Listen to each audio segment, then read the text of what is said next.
लालू प्रसाद यादव की फैमिली में एक बार फिर विवाद की आहट। लालू यादव की बेटी और उनको किडनी दान कर चुकी रोहिणी आचार्य, उन्होंने सोशल मीडिया प्लेटफॉर्म एक्स पर अब सुनिएगा तेजस्वी यादव, राष्ट्रीय जनता दल और अपने परिवार के हर सदस्य को अनफॉलो कर दिया है। मतलब अब वो किसी को फॉलो नहीं कर रही है।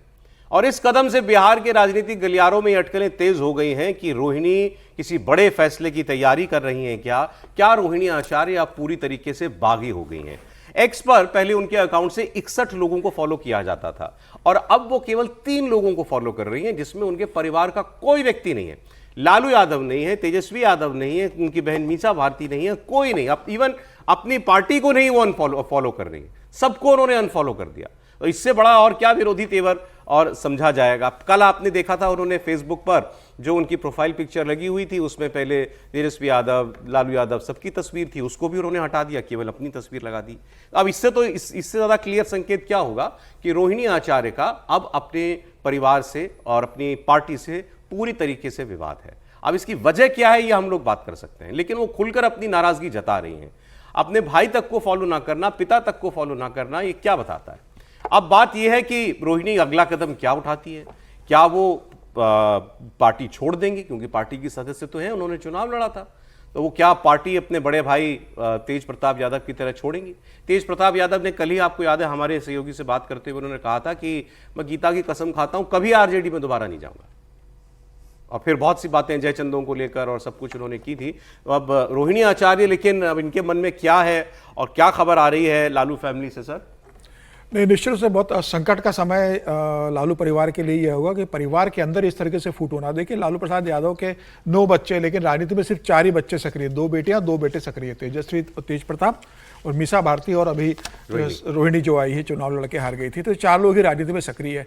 हालांकि रोहिणी का कोई बहुत लंबा कैरियर नहीं है बिहार की राजनीति के अंदर, से लोकसभा चुनाव लड़ी है लेकिन जिस तरीके से उन्होंने अपने किडनी देने का जिक्र करा और जिस तरीके से परिवार के लोगों को अनफॉलो किया है, चुनाव के मुहाने पर खड़े राज्य पर इस तरीके से अगर परिवार का एक सदस्य से अगर निर्णय लेता है तो निश्चित रूप से लालू परिवार के लिए एक संकट का समय। लेकिन ये भी खबर है कि भाई लालू प्रसाद यादव ने तेजस्वी को हिदायत दी है कि परिवार को साथ में लेके चलिए। ये नहीं चलेगा कि तेज प्रसाद हो गए, अब मतलब रोहिणी आचार्य, परिवार को आप साथ में लेके चलिए। और ये खबर ये भी आ रही है कि लालू प्रसाद जी की पत्नी राबड़ी जी ने भी इस बात के नाराजगी जाहिर की है कि तेजस्वी पार्टी के अंदर मनमाने फैसले ले रहे हैं। अच्छा। क्योंकि हुआ यह था कि जनवरी 2025 में जब आरजेडी की जो राष्ट्रीय कार्यकारिणी की बैठक हुई थी, उसमें संविधान में संशोधन करके यह अधिकार दे दिया गया था कि लालू के अलावा तेजस्वी भी किसी को टिकट और सिंबल देने का अधिकार रखते हैं। वो पार्टी में कोई भी निर्णय ले सकते हैं।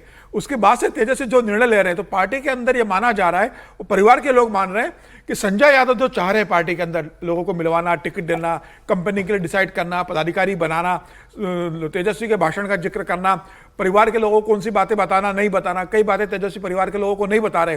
तो ये कहा जा रहा है कि तेजस्वी पूरी तरीके से संजय यादव के कंट्रोल में है और वह जो चाहते हैं वही तेजस्वी यादव इस समय कर रहे हैं। तो परिवार के लोगों को बुला लग रहा, नाराज है कि भाई परिवार में तेजस्वी कोई बात बता नहीं रहे। तेजस्वी निर्णय ले लेते हैं, फिर पार्टी फोरम से बाद में मालूम पड़ता है कि तेजस्वी ने यह फैसला ले लिया है। तो यह परिवार के अंदर के जो लड़ाई है, जो संजय यादव को जो मत दिया जा रहा है और बाकी परिवार के लोगों को जो नजरअंदाज किया जा रहा है, उसके कारण हो रहा है। लेकिन अभी इनकी कल परसों एक बड़ी बैठक हुई है परिवार की, तो ये कहा जा रहा है कि इस मामले में परिवार फिर बैठने वाला है। अच्छा। कोशिश है कि ऐसा न हो कि तेज प्रताप। लेकिन आपने बड़ी बात ये बताई कि लालू यादव, राबड़ी देवी, वो भी उनको भी ये लग रहा है कि फैमिली इग्नोर हो रही है तेजस्वी यादव के फैसलों से। बिल्कुल, राबड़ी देवी को खबर नहीं लग रही है, डिसीजन हो रहा है पार्टी के अंदर। 61 लोगों को फॉलो करती थी सर, अब ये केवल 3 लोगों को फॉलो करती हैं, राहत इंदौरी, एक समरेश सिंह है और the streets, Samaresh Singh husband है और एक कोई शायद मीडिया से तो है नहीं, उनका तो इंतकाल हो चुका है। नहीं फॉलो मतलब उनके पोस्ट होती होंगे ना, उनके पोस्ट होती होगी फैमिली करती। अब देखिए, लेकिन आगे देखिए इन्होंने जो लिखा है, ये सब करने के बाद फिर इन्होंने ये भी लिखा, ट्वीट किए इन्होंने, एक्स पर पोस्ट किया, मेरे संदर्भ में ट्रोलर्स, उद्दंडों, पेड मीडिया एवं पार्टी हड़पने की कुत्सित मंशा रखने वालों द्वारा फैलाए जा रहे तमाम अफवाह निराधार हैं, मेरी छवि को नुकसान पहुंचाने के लिए दुष्प्रचार का हिस्सा हैं। आगे कह रही हैं वो कि मेरी कोई राजनीतिक महत्वाकांक्षा न कभी रही थी, न है और न आगे रहेगी। अब ये बात कोई कैसे मान लेगा? लोकसभा का चुनाव लड़ी है पिछले साल। फिर वो कह रही है ना मुझे खुद विधानसभा का प्रत्याशी बनना है, ना किसी को विधानसभा का प्रत्याशी बनवाना है।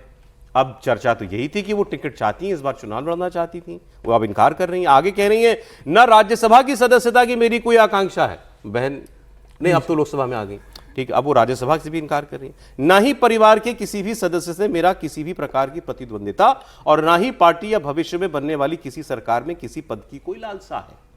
क्यों लिखना पड़ रहा है, किसने कहा ये? मतलब आप सोचिए, मेरा इनसे बहुत बढ़िया चल रहा है सब कुछ, और मान लीजिए त्रिपाठी जी बीच में मिर्ची लगाने की कोशिश करें तो मैं और ये जे कि क्या प्रेस कॉन्फ्रेंस करने लगेंगे कि नहीं हमारे बीच में सब कुछ ठीक है। रोहिणी जी ने जो है पूरा अखबार लिख डाला इसमें, और वो 3 दिन से ये कर रही हैं, और अनफॉलो भी कर दिया। तो कुछ तो बात है ना सर। मेरे लिए आत्मसम्मान, मेरे माता पिता के प्रति सम्मान व समर्पण और मेरे परिवार की प्रतिष्ठा सर्वोपरि है। देखिए सौरभ जी, हमारे मित्र हैं डीपी सिन्हा साहब, बहुत पूर्व आईएएस अधिकारी हैं और नाटककार हैं, बड़े नाटककार हैं। तो उनका एक नाटक है कथा एक कंस की, बड़ा फेमस नाटक, कथा एक कंस की, कंस पर है वो। तो कंस आखिर में जो अकेला पड़ जाता है तो अपने मंत्री से कहता है कि मैं अकेला क्यों पड़ गया। तो कहता है तुमने अपने सारे सेनापतियों को तो मरवा दिया षड्यंत्र करके, जो तुम्हारे लड़ सकते थे, तो तुम अकेले पड़ गए। तो कंस कहता है कि सत्ता के शिखर पर सिर्फ इतनी जगह होती है कि वहाँ एक ही व्यक्ति खड़ा रह सकता है। तो वही है मामला, सत्ता का शिखर तो है वहाँ तेजस्वी यादव ही हैं, और वो हर जगह है। जितनी परिवारवादी पार्टियां हैं जो परिवार के केंद्र में बना के पार्टियां चल रही हैं, उनमें सत्ता के शिखर पर एक ही समाजवादी पार्टी में हुआ, शिवपाल चाचा को समझौता करना पड़ा। आप बादल परिवार में देख लीजिए, ठाकरे परिवार में देख लीजिए। एक लाइन जोड़ दो सर, इससे परिवार के लोगों से निपटे, चाहे फिर मुलायम हो चाहे शरद पवार हो, तो होता ही, चूंकि पावर सेंटर वही होता है ना, पवार परिवार। तो यही हाल इस समय आरजेडी के प्रथम परिवार में है। मीसा भारती बहुत दिनों तक इस बात से नाराज नहीं कि तेजस्वी को आगे बढ़ाया जा रहा है, उनके अंदर महत्वाकांक्षाएं थी। वो तो कहती थी मैं तो इमरजेंसी के खिलाफ लड़ाई का प्रतीक हूं, मेरा नाम ही मीसा है। जब लालू जी मीसा में बंद थे तो वो पैदा हुई, तो बहुत उनके अंदर महत्वाकांक्षाएं थी, लेकिन उनको किनारे किया गया। तेज प्रताप का आप देख ही रहे हैं हाल। रोहिणी आचार्य ने चूंकि किडनी दान की अपने पिताजी को, और उसके बाद वो सुर्खियों में आई, फिर चुनाव भी लड़ी। अब होता क्या है, जब परिवार में 4-5 लोग होते हैं तो जो पार्टी के तमाम लोग होते हैं वो एक पावर सेंटर तलाशते हैं।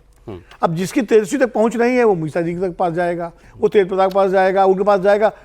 अब वो जब कहेंगे वहां, ये सारा लेख लिख के उन्होंने कहा मेरी कोई नाराजगी नहीं है, तो ये प्रमाण है कि नाराजगी है। यही प्रमाण है, इसकी जरूरत क्या थी? सही बात भाई, अगर आपको राजनीतिक महत्वाकांक्षा नहीं है तो आपको चुनाव में नहीं लड़ना था लोकसभा। अब सर सवाल ये है कि कल भी हमने बात की थी, कल आप नहीं थे प्रोग्राम में, विजय जी थे, उन्होंने कहा मुझे नहीं लगता इस सबका चुनाव पर या आरजेडी के प्रोस्पेक्ट्स पर कोई असर पड़ने वाला है। बड़ा भाई बागी हो गया, बहन बागी हो गई है, तेजस्वी अकेले लेकर चले हुए हैं रथ, सारथी किसी को पसंद नहीं आ रहा है जो जिसको उन्होंने बनाया हुआ, त्रिपाठी जी, कोई इंपैक्ट नहीं होगा इसका इलेक्शन पर?